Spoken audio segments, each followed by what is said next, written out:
お手紙ヤギの編み会にようこそ。お手紙ヤギです。ハッシュタグお手紙ヤギの編み会は、編み物をしながら気の向くままにおしゃべりをするという編み会のようなスタイルの動画です。皆さんもお茶とおやつと編みかけをご用意して、編み物の時間を一緒に楽しみましょう。それでは始まります。こんな感じです。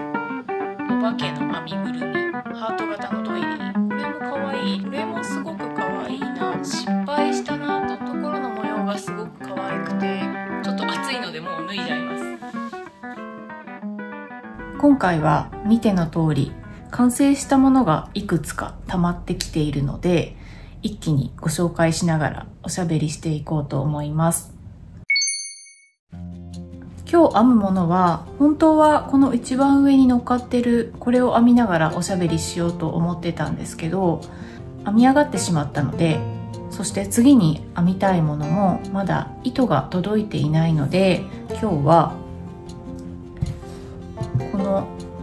2つの工業紙を引き揃えた試し編みを、計画は特にないんですけど、試し編みをしながらおしゃべりをしようと思っています。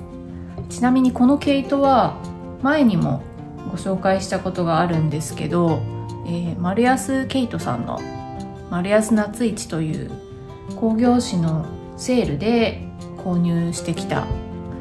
っちがブークレヤーンで、こっちはストレートヤーンですね。どちらも8番手くらいの太さのものを引き揃えて、とりあえず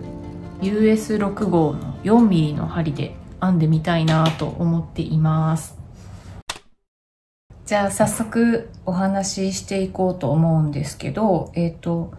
今回紹介する完成品は全部で5つあって、ウェアが2着と巻物が2つと、あと帽子と小物がそれぞれ1つずつあります。で、実はもう1つあって、それが毛糸屋さんの K2 トグヤーンさんっていうショップで、カーディフのカシミヤっていう毛糸を使った毛糸のモニター兼パターンのテストニットを募集されていて、応募してみたら幸運なことに当選しまして、それで編んだスカーフが1枚できてるんですけど、それは、今はちょうど水通しして干しているところなので、その完成品についてはインスタグラムでご紹介するので、よかったらお手紙ヤギのインスタグラムの方も見に来てみてください。はい、では今日紹介する完成品をやっていこうと思うんですけど、まず1つ目が一番上に載ってるこちらですね。これ本当は今日編みながらお話ししようと思っていたものなんですけど、もう全部編み上がってしまったので、今回は違うものを編みながらになってるんですけど、実はこれ完全にはまだ完成してないんですけど、プチニットさんのシャンパンカーディガンですね。これ一応編み上がったんですけど、まだボタンをつけてなくて、で水通しもまだしてないんですよね。なのでこれから水通ししてボタンをつけていくんですけど、とりあえず編むのは終わったのでご紹介しようと思います。こんな感じです。ちょっと見えづらいですね。これも丸安毛糸さんのセールで買ってきた、すごい毛足の長い工業紙を使って編んだものなんですけど、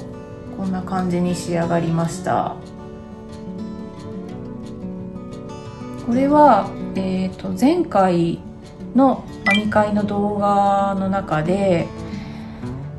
スワッチを編んでたんですけど、その時はそこから途中経過を一度もご紹介することもなく出来上がってしまいました。で、その時の動画では、まだ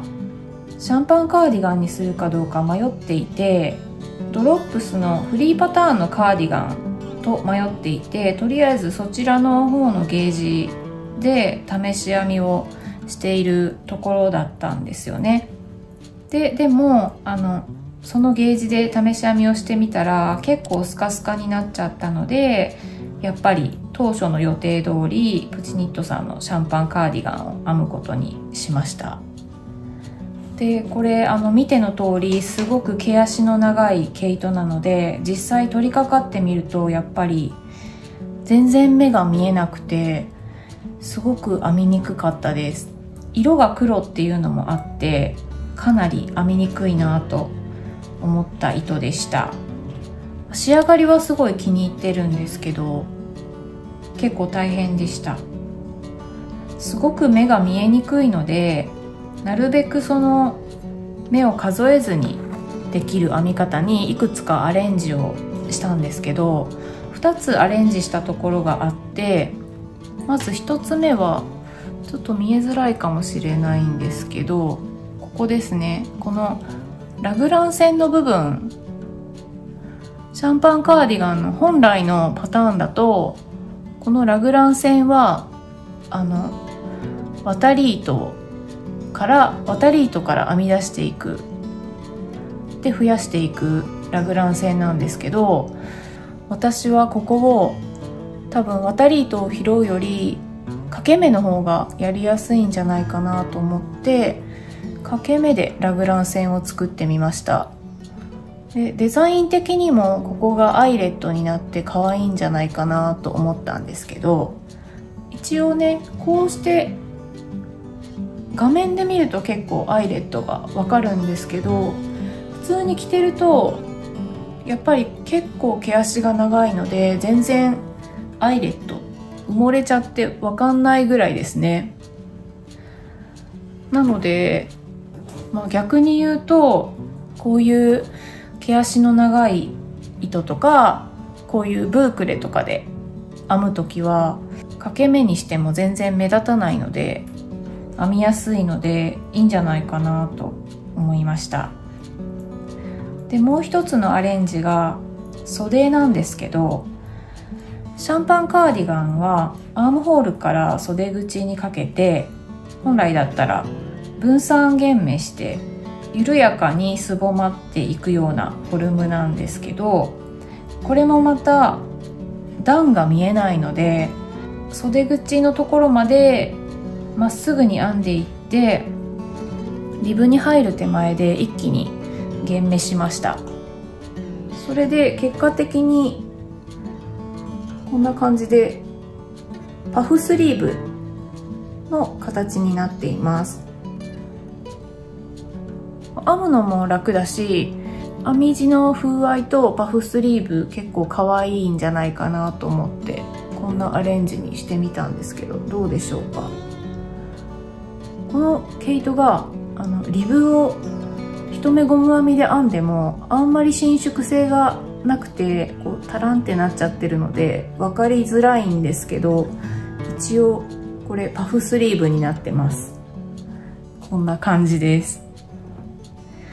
っていうようなアレンジを加えました。でこれから水通しをして最終的にボタンをつけて完成なんですけど、ちょっとまだボタンも迷ってて、前から黒蝶貝のボタンにするって言ってたんですけど、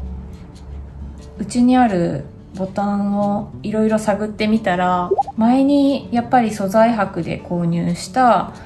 ヴィンテージのボタンも可愛いのがいくつかあって、それでまだ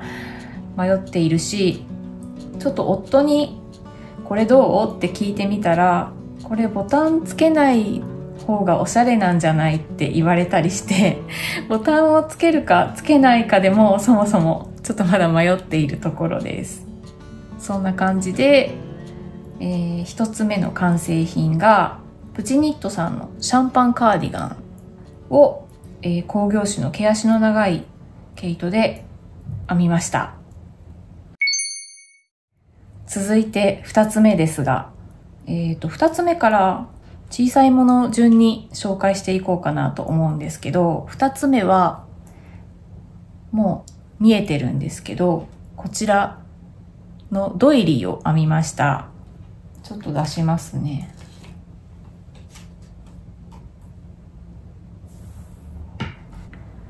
これなんですけど、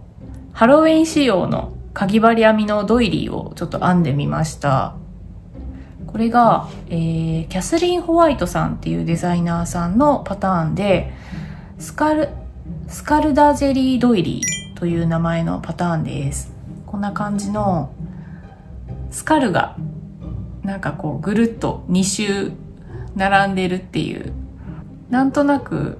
とぼけた感じの雰囲気が可愛いなと思うドイリーです。こちらフリーパターンです。使った糸はオリンパスの金瓢っていう、レース糸で、太さが40番のものを使いました。で、色は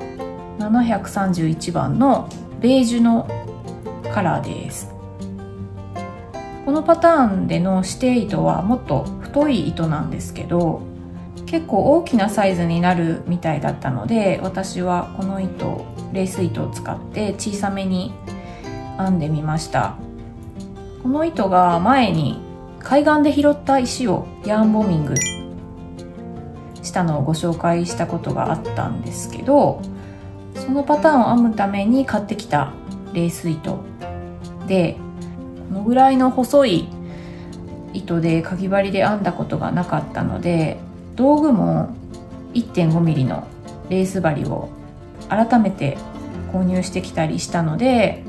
その糸と道具を有効活用しようと思ってこのパターンを探し出して編んでみました。これを編もうと思ったきっかけが、今年の初め頃になんとなく考えていたことがあったんですけど、それが季節ごとにお家を飾るインテリア小物的なものをなんか毎月ぐらいのペースで1個ずつ編めたらいいなっていうことを考えていて、それで10月はハロウィンがあるのでスカルダジェリードイリーというパターンを探して編んでみました。ハロウィン向けのデコレーションのパターンはラベリーで探すとめちゃくちゃいっぱいあるんですよね。フリーパターンでも充実していて、かなりたくさんあったのでどれにするかすごく迷ったんですけど、他にも結構可愛いなって思うものがいろいろあって、例えばこんなのとか、これはガス&オーガストゥスゴーストっていうパターンなんですけど、こんなお化けの編みぐるみとか、これはかぎ針編みのドイリーなんですけど、ウープスプレイドウィズユアハートっていうパターン、スカルのハート型のドイリー、こんなのとか、あとこれは結構編んでる人を見かける気がするので人気のパターンなのかなと思うんですけど、ブーっていうかぎ針編みのドイリーだけどモチーフがお化けになっているものですね。これも可愛いですよね。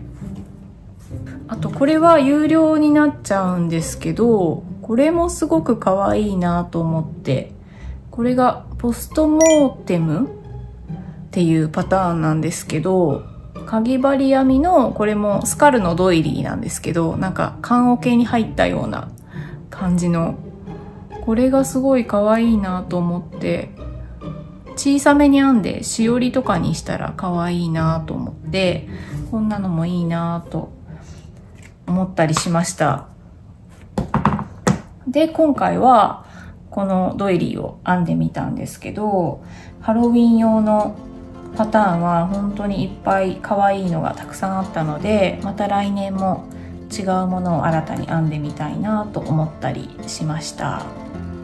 ちなみにこのパターンは英文のパターンなんですけど、良かったのがチャートが省略なしで全部ついてるんですね。なので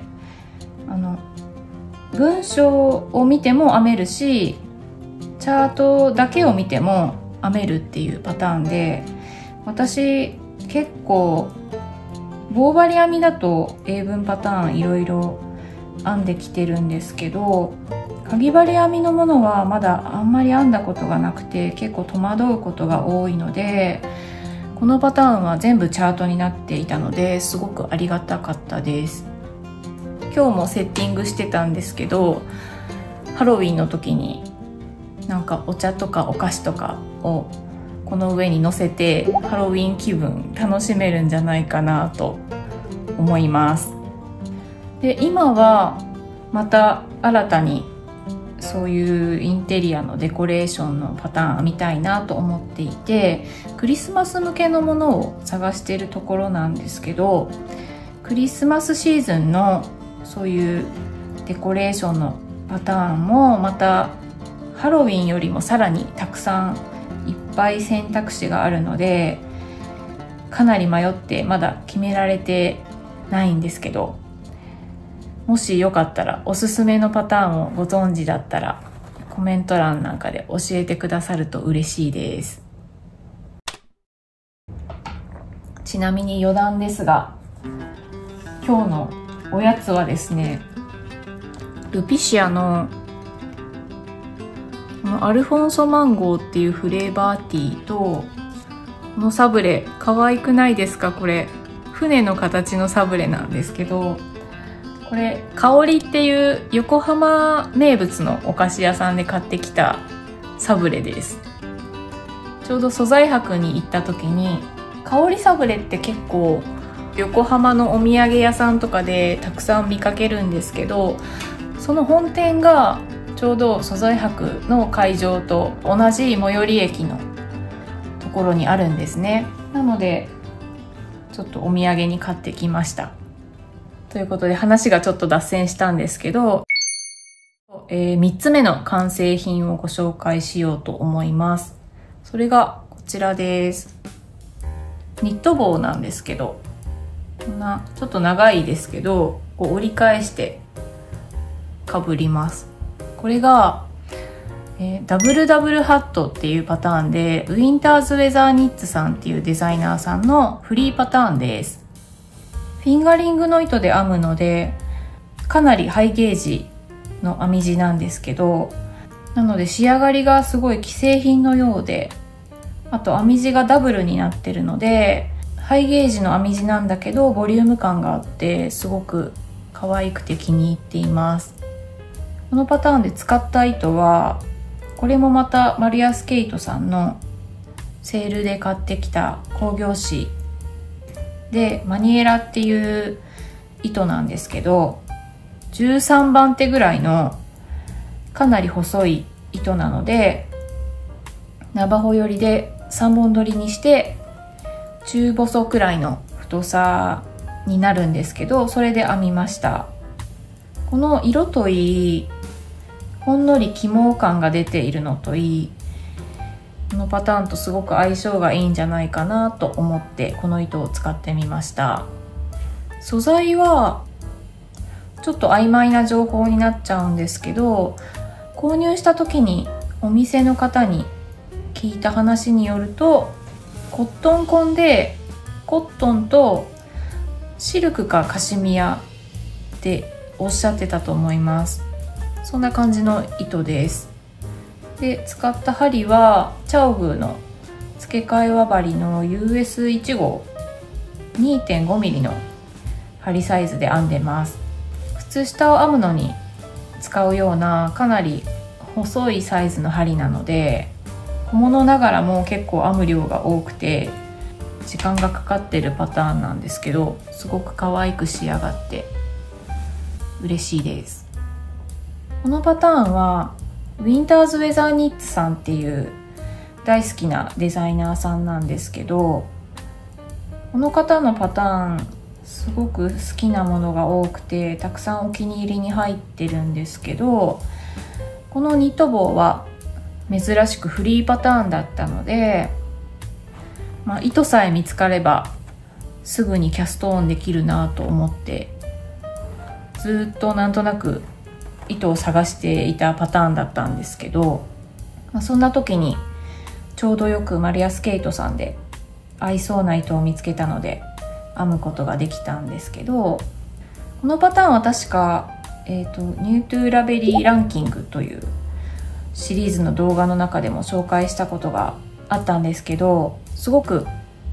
背景ストーリーが素敵なんですよね。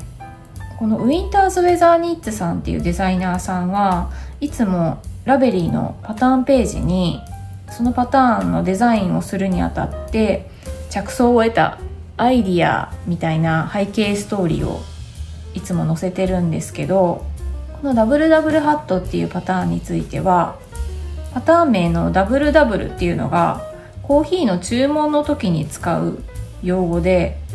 カナダの国民的なドーナツ屋さんのティム・ホートンズっていうお店で使われる注文の仕方なんだそうなんですね。でその意味はクリーム2杯お砂糖2杯っていう意味なんですって。多分それをこのダブルになった編み地とかけてるんだと思うんですけど、それがすごくおしゃれで素敵だなと思って子供の頃の思い出話と絡めた背景ストーリーが記されていて、デザインの雰囲気も素敵だったし、その物語があるのがすごく素敵だなと心惹かれていたパターンでした。ちなみにこれは L サイズで編んでるんですけど、 SML ぐらいのサイズ展開になってたかなと思うんですけど、L サイズで編んで試着しながら長さを見ていって、この頭周りのサイズは L サイズで編んで、この長さは結果的に M サイズくらいになってます。これは実は自分用ではなくて夫の誕生日プレゼント用でプレゼントするつもりで編んだんですけど、すごい仕上がりが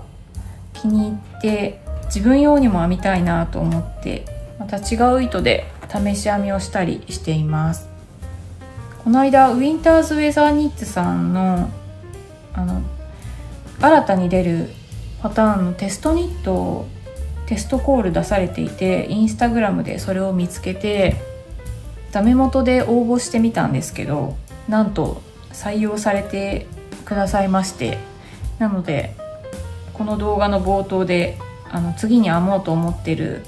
ものがあるけどまだ糸が届いてないって言っていたのは、ウィンターズウェザーニッツさんのテストニットのパターンを次に編もうと思っています。それもすごく楽しみです。ということで3つ目にご紹介した完成品がこのダブルダブルハットでした。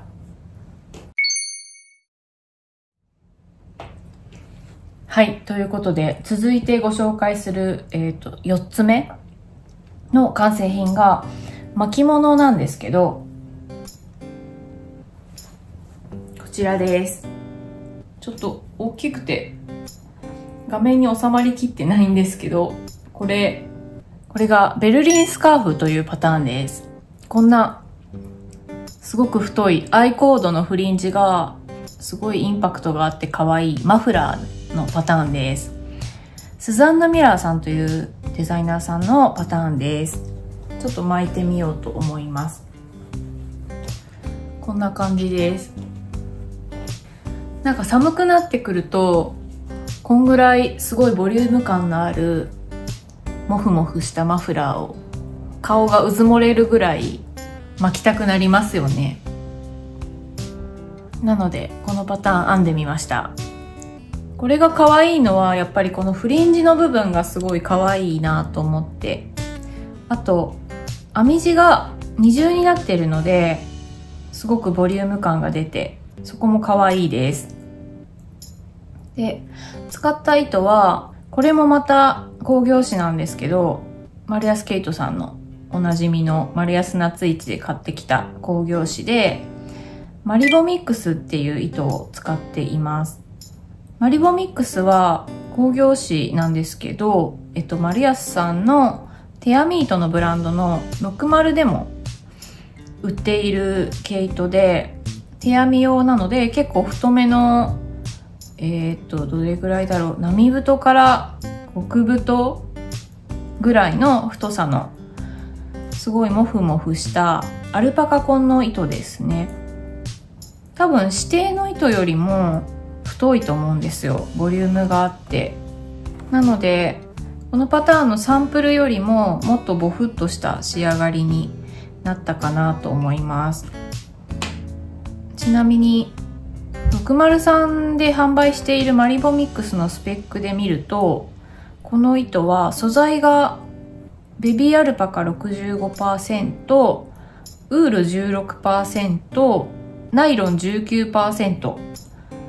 で、太さは並太となっています。すごいモフモフして、なんかフェルトみたいな質感になってすごい可愛いんですよね、この糸。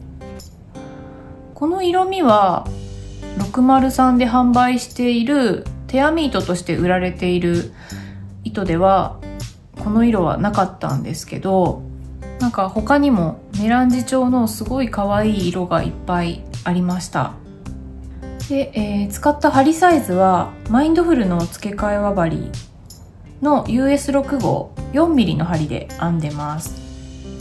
このパターンはリリースされた時にすごくやっぱりこのフリンジのインパクトが強くて可愛いなと思って気になってたパターンだったんですけど、フリンジのところ以外はまあシンプルな普通のまっすぐのメリヤス編みのマフラーなので、購入するかどうかは結構迷ったんですけど、海外のニッターさんで YouTube でこれを編んでる方が結構いらっしゃったりして、それ見てやっぱり可愛い編みたいってなっていろいろ糸を考えて、これもちょうどよくマリアスナッツ市でイメージにぴったりなこのマリボミックスっていう糸を見つけたので編み始めました。こういうざっくりしたボリューム満点のマフラーずっと欲しかったんですけど、既製品でお店で見に行ったりするとたまにあるけど、だいたい結構お高めだったので実際に買ったことはなかったんですけど、今回は毛糸が結構お買い得に手に入ったので、多分既製品で買うよりも安上がりに仕上げられたので良かったなと思いました。ちょうど最近同じようなのを見かけたんですけど、ユニクロでこんな感じのマフラー売ってましたね。多分これですね。つい最近ユニクロをチェックしに行った時に、あ、これ似てるなと思ったんですけど、これだと思う。これもやっぱりフリンジが太めの感じで可愛いんですけど、多分これよりはボリュームはない感じですね。まあやっぱりメリヤス編みがずっと続くので結構根気はいるんですけど、お気に入りの毛糸で編めるのでこれ結構おすすめのパターンです。ただ1点失敗したなと思ったことがあったんですけど、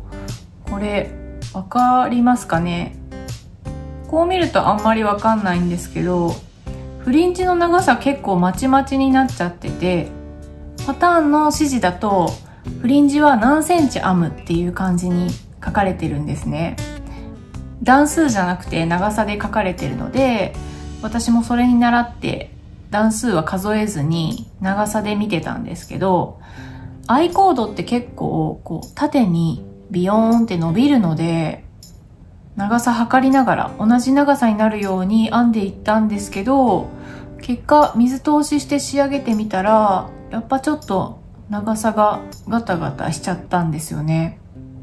これ編む時やっぱり段数数えてやった方がいいなと思いました。特にこういう感じの目が見えにくいモフモフした感じの毛糸とかだと、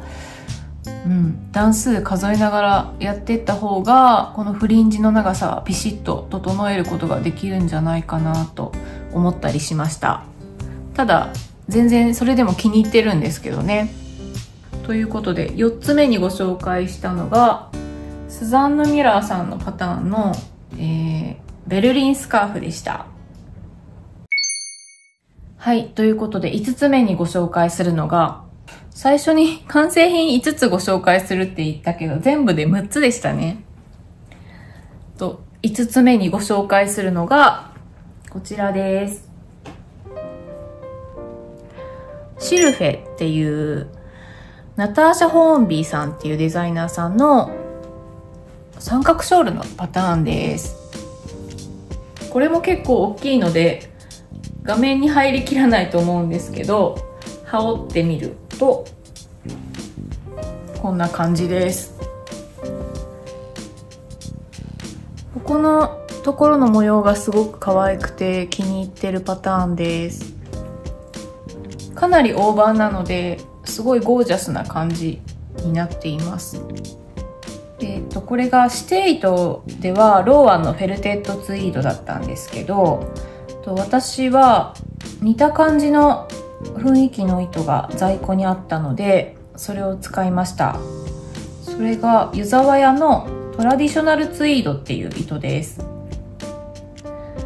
この糸の素材が 75% メリノウールと 25% ポリアミドで、太さがスポーツウェイトぐらいの太さの糸です。かなり前に購入してずっとタンスに寝かせてあった糸だったんですけど、私が購入した時は1玉が 50g150m の糸玉で販売されてたんですけど、探してみたら現在は1玉 100g で販売されてるみたいですね。こちらの色が165番のグレーのベースカラーの中にすごいカラフルな赤とか緑とか黄色のネップがチラチラ入ってるっていう感じの糸です。見えますかね。あんまりこれだとネップが見えないかな。こんな感じです。ちなみに今販売されてる 100g の糸の方でも同じ色番号のものがあるんですけど、全く同じ色味なのかはちょっとわからないですね。指定糸のローワンのフェルテッドツイードに結構近い風合いとか色味なんじゃないかなと思ったので、サンプルのイメージに近づけるかなと思ってこの糸で編んでみました。使った針サイズはマインドフルの付け替え輪針の US4 号 3.5mm の針で編んでます。私普段から手が緩いので指定糸よりも細い針サイズに変更することが多いんですけど、今回はスワッチを編んだ時にぴったりゲージが合わせられたので指定と同じ針サイズで編んだんですけど、結果本番はやっぱり手が緩んじゃって、多分サンプルの仕上がりよりも結構大きく仕上がっちゃってますね。なのでやっぱり普段通り針サイズ細めで編んだ方が良かったかなってちょっと思ったんですけど、でこれを編もうと思ったきっかけは7月に出した動画で、購入したけど長い間取り掛かってないパターンに糸をマッチングしていこうっていう動画があったんですけど、その中でご紹介したパターンでした。ということでその動画で合いそうな糸を見つけることができたので、早速キャストオンしたというわけです。もう一目見た時からここの模様がすごく可愛くて、どうやって編むんだろうなってずっと気になってたパターンだったので、実際に編めてよかったです。この模様は文章では表せないのでチャートになってるんですけど、部分的なチャートなのでもうほとんど文章とチャートのところを行ったり来たりしながら編む感じになるんで、なので結構大変なのは大変だったんですけど、ずっと編みたいなと思ってたパターンだったので出来上がって嬉しいです。ちなみにかなり大きなサイズ感になってしまったので、これ羽織って外に出るっていうことはないかなと思ってるんですけど、でもこの模様本当に気に入ってるので、なんかこの模様の部分だけを取り入れてマフラーかなんか編んでみたいなと思っています。ということで5つ目にご紹介したのがこのシルフェという模様編みのゴージャスな三角ショールのパターンでした。最後に6つ目にご紹介するのがウェアなんですけど、こちらです。カミラ・バットさんのデザインのマグノリアブルームというプルオーバーです。こんな感じで、かなり太い糸で編むパターンなんですけど、この模様が大きな柄がヨークに入って可愛いパターンです。ちょっと着てみようかなと思います。はい、着るとこんな感じです。いつも私結構ゆったりサイズで編むことが多いんですけど、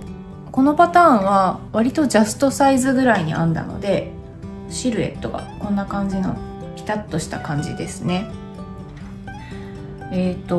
いつもだと L とか XL とかで編むんですけど、今回は L サイズで編んでます。L サイズじゃない、M サイズで編んでます。M サイズでも着れるなって思いました。やっぱりこの太い糸で編むざっくりした模様がすごい可愛いですよね。ちょっと暑いのでもう脱いじゃいます。でこのパターンで使った糸はパピーのブリティッシュエロイカと、工業紙のモヘアですね。ブリティッシュエロイカの方は色番号が209番のこんな深いフォレストグリーンみたいな色で、モヘアの方もマリアスケートさんで、これもまた夏市で購入してきたセール品のモヘアなんですけど、モヘアの方もグリーン系で段染めの色味がついたモヘアの糸ですねを引き揃えて編んでます。使った針サイズはシークニットの付け替え輪針の JP15 号 6.6mm の針で編んでいます。これはスワッチを編んだ時にちょっと手が緩かったので、指定の針サイズよりも若干細いサイズに調整してます。このパターンはちょうどカミラ・バットさんの別のパターンでフィールドセーターっていうのを編みたいなと思っていた時に、本当ちょうどいいタイミングでカミラ・バットさんのパターンセールになったんですね。その時にマグノリアブルームの方もずっとお気に入りに入れてたので、一緒に購入しました。私いつもパターンを買う時は先に合いそうな糸を見つけてから買うことが多いんですけど、そんな感じだったので、マグノリアブルームに関してはまだ糸が決められてなかったんですね。なのでいろいろ検討してたんですけど、ブリティッシュエロイカとモヘアを引き揃えたらすごいいい感じのスワッチが作れたので、編み始めることができました。これもまた7月に出したさっきシルフェの時にお話ししたような感じで、在庫糸の中から探していってマッチングできたので編んだというパターンです。なんでサイズを M サイズにしたかというと、ブリティッシュエロイカの在庫糸の糸量的に足りるかどうかすごい微妙だったんですね。なのでちょっといつもだったら L か XL サイズを選ぶんですけど、パターンの目安のゆとりよりも少し小さめの M サイズで今回は編んでみました。編んでる途中でやっぱり小さいなと思って、これもしかしたら自分で着れないセーターになっちゃうかもって思ったんですけど、割と普通に着れましたね。ジャストフィットくらいのサイズ感だとなんかレトロな雰囲気になって、これはこれでありだなと思いました。でも多少サイズの調整をしていて、M サイズだとちょっと袖の長さが足りなさそうだったので、アームホールから袖口までの長さをちょっと延長してます。あとボディの長さも長めにしてます。あと裾のリブも試着しながら好みのバランスになるまで編んでいって、結果的にサンプルよりちょっと長めのリブになっていると思います。ということで、最後の6つ目にご紹介したのがカミラ・バットさんのデザインのマグノリアブルームというプルオーバーでした。はい、ということで今回の編み会では最近完成したものを全部で6つ一気にご紹介しました。今日編んでたスワッチ、ちなみにこんな感じになりました。結構可愛いですね。これでまた何か新たに編みたいなと思います。はい、ということで今日はここまでで終わりです。最後までお付き合いくださってありがとうございました。また次の動画でお会いしましょう。お手紙ヤギでした。